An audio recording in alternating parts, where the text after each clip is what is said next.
और इन जैसे चूतियों से बच के रहें जो समाज में नफरत फैलाने का काम कर रहे हैं।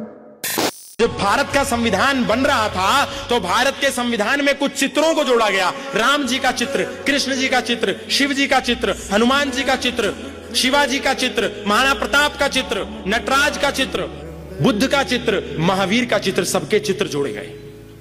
और जब सबके चित्र जोड़ने थे तो एक चित्रकार को ढूंढा गया और उसमें दो चित्रकार उन्होंने ढूंढे।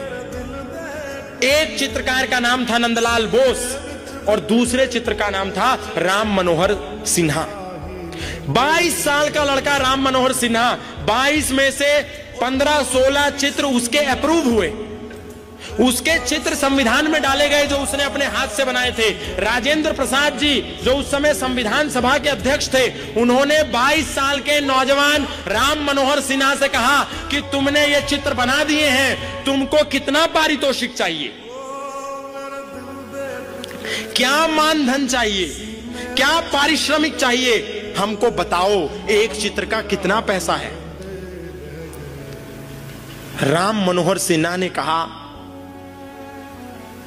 कि मुझे कोई पारितोषिक नहीं चाहिए, मैं चाहता हूं संविधान का जो प्रियम्बल है, जो संविधान की आत्मा है, संविधान की आधारशिला है, संविधान की नींव है, उस प्रियम्बल में अपने हस्ताक्षर करना चाहता हूं। राजेंद्र प्रसाद जी ने कहा ठीक है, कर दो।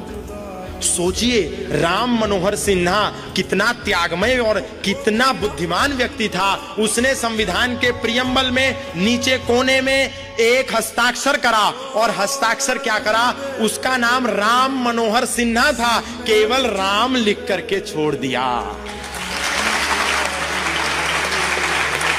हस्ताक्षर इसलिए नहीं करना चाहता था कि अपना नाम उसमें देना था, अपना देना होता तो राम मनोहर सिन्हा जबलपुर वाले ऐसा लिख देता। हस्ताक्षर है, कुछ भी हो सकता है। अपना नाम नहीं चाहता था। वो कितना बुद्धिमान था। उसने कहा जब तक ये संविधान रहेगा, संविधान की आत्मा, संविधान की आधारशिला में एक नीचे कोने में मर्यादा पुरुषोत्तम श्री राम का नाम अंकित रहेगा। ये उसकी सोच थी। ये विरले महापुरुषों में होती है, बहुत विरले महापुरुषों में होती है, लेकिन इसको समझने का विषय है हम क्या समझते हैं। संविधान की सजावट के लिए बुद्ध, कृष्ण, राम, अशोक, शिवाजी, गुरु गोविंद सिंह को जैसे ऐतिहासिक धर्म पात्र कला रूप में चित्रित किया गया है, लेकिन यह किसी धर्म उद्देश्य से नहीं, यह भारत की सांस्कृतिक व ऐतिहासिक धरोहर को दिखाने के लिए किया गया है, न कि किसी धर्म को बढ़ावा दिया जा रहा है। इसे बनाने के लिए नंदलाल बोस व उनके शिष्य, जिसमें बिहारी राम मनोहर सिन्हा भी शामिल थे। और रही सिग्नेचर की बात, तो बिहारी राम मनोहर सिन्हा ने किसी भी पेज पर या किसी भी जगह सिग्नेचर नहीं किया है, और सिग्नेचर सिर्फ संविधान सभा के सदस्यों के हैं, न कि कोई कलाकारों के।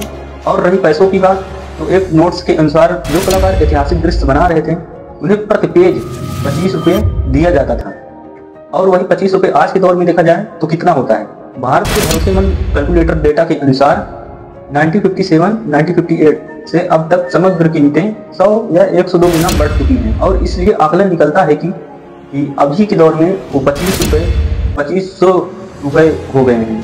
सोचिए, 2500 रुपये प्रति पेज लेते हैं, और वहाँ से बता रहे हैं कि एक भी रुपये नहीं लिए थे। और इन जैसे चूतियों से बच के रहें जो समाज में नफरत फैलाने का काम कर रहे हैं।